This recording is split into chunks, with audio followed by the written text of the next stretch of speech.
Welcome to my channel. If you don't know me, my name is V and I'm an actuary currently living and working in Canada. 2020 has been a wild ride and sometimes we thought it would never end, but here we are, a few days just before the new year.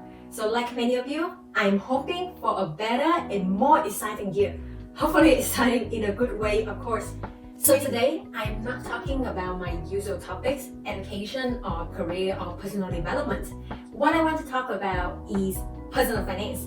As I want to remind you, my lovely and smart community, we should not just focus on studying or career development, but also need to pay attention to our finances. I think people agree that money cannot buy you happiness, but money can definitely impact your happiness by providing you with the necessities if we look at Maslow hierarchy of needs.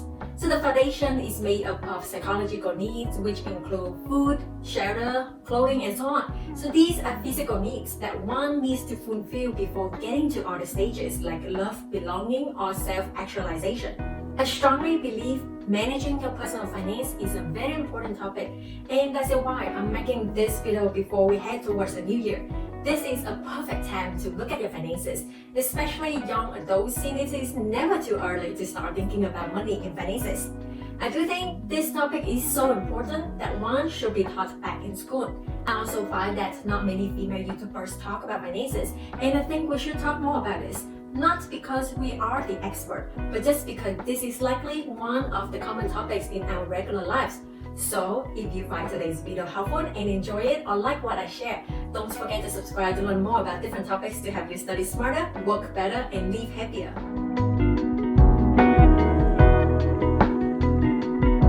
If you have been watching my videos, you would know that I'm a big believer in education, as it does help us to be more informed and make better decisions for your professional and personal lives.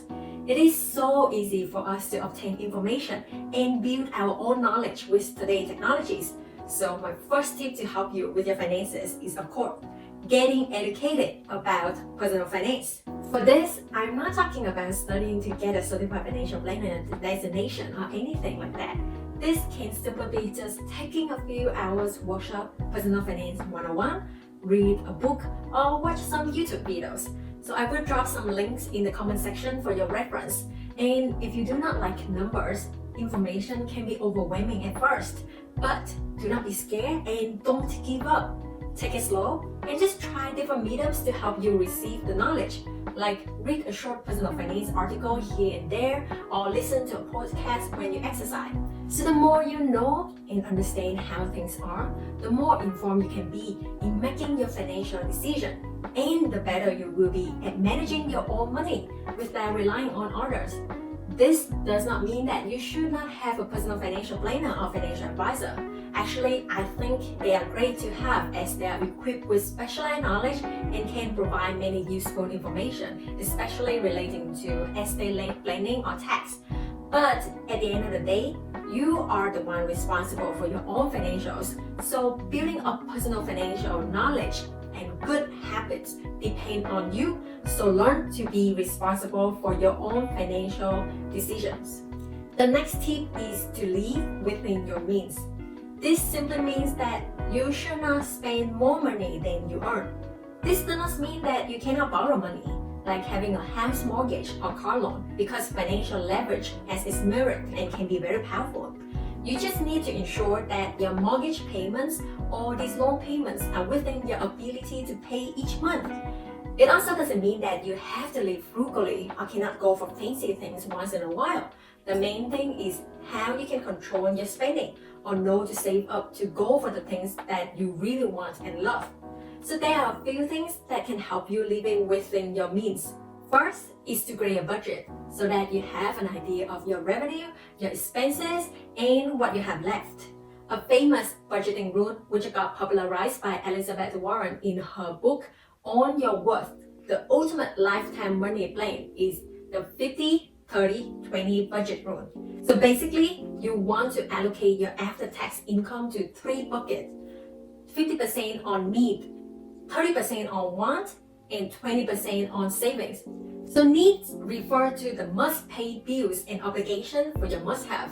So they usually include rent or mortgage payments, utilities, car payments, grocery, insurance, healthcare, and minimum debt payment. So then we have 30% on wants categories, so which include items that you spend money but not absolutely essential, like vacation, going out, latest cell phones, and more. So this category includes those upgrade decisions that you make to make your life more enjoyable and entertaining for yourself. So for example, some people would go for a BMW instead of a more economical Honda. And finally, 20% is to your savings and investment. So these include all kinds of vehicles like real estate, savings, RSP, and TFSA in Canada. So your company's stock ownership plan and more. It is suggested that you should have at least 3 months of emergency savings on hand in case we face a catastrophic event that results in us losing our job or prevents us from working. So once you have the emergency fund, we should work toward retirement plans and other financial goals like buying a house. So the rule is for after-tax money. So it is important to understand taxes. And this is a complicated topic, so I'm not going to say much today, but just keep that in mind. So once you have a budget, then it is important to track your expense. So I used to use the You Need a Budget app for personal spending. So now I'm using QuickBook as we have business expenses to consider. Mint is also a popular app that helps you track expenses in the US and Canada. So overall, to live within your means may require some discipline and good money habits. So there are a lot of small tips to help you adjust your lifestyle to reduce meaningless spending. Again, I will leave some link to other YouTube channels and book talking about personal finance. So last tip for today is to save consistently and invest early. Early is the key here. So have you heard of compound interest? I do think this is the magic, how money grows on money. So let's say you have $100 in your bank saving account. The interest rate is 1% for the year. That means that the bank will give you an interest of $1 on your principal amount of $100. If this is a simple interest, the bank will continue to give you $1 every year. So you start with $100, at the end of the first year you will have $100 plus $1 is $101. At the end of the second year you have another $1, so it will be $102, and so on like that. If this is a compound interest, you will not only get interest, the 1% on your principal amount, the $100, but you also get 1% interest on your interest. So now you get 1 cent on the $1 interest that you get after the first years. So this means that you will get interest on both your principal amount and all of the interest that you receive afterwards.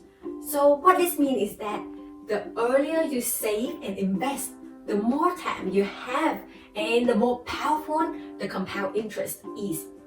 So as an illustration from the Federal Reserve Bank of St. Louis, they compare investor 1 and investor 2 in the illustration. So investor 1 set aside $5,000 a year for 10 years from age 25 to 35. And by the time she reached age 65, she has over $780,000. Investor 2 only invests at age 35 and invests $5,000 for 30 years. That's actually 20 years extra compared to investor 1. However, his saving only reached to $610,000 by age 65. So still less than what investor 1 get for age 65.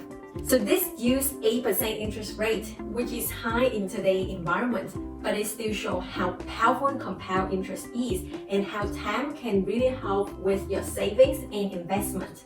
So there are many apps that will help you auto-save, like Wealthsimple. So we have it automatically withdraw $50 every week from our bank account to invest in Wealthsimple TFSA account, and it will invest in funds based on our risk profile.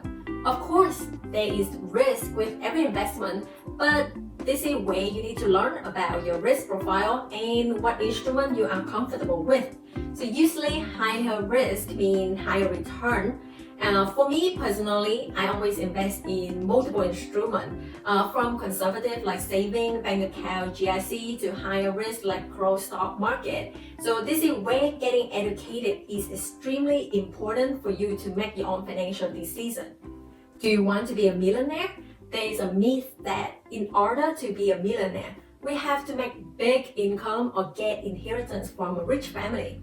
Ramsey Solutions conducted a large survey of millionaires in the US and it showed that those beliefs are wrong.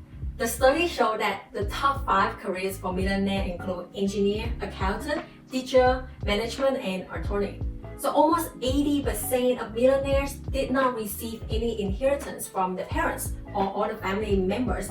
They did it through consistent investing, avoiding debt, and smart spending.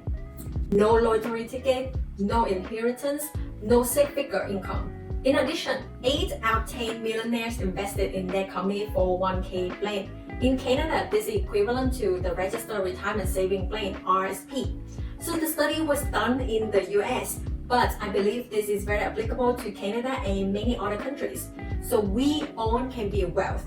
Like Chris Hogan, the author of the book Everyday Millionaire says, the only thing holding you back is you. Get out of debt, save consistently, keep your spending in check. Let time and compound interest do the magic. If you are willing to work hard and keep the long-term goal in mind, you will reach the $1 million milestone. So I hope this video inspired you to start financial planning if you have not already done so, and set your financial goals for 2021 and for the long term. Let me know if you have any questions or other topics related to personal finance that you want to hear about. So for the new year, I will have a special giveaway video in a couple of days, so stay tuned for that. Thanks for watching and I will see you soon. Bye!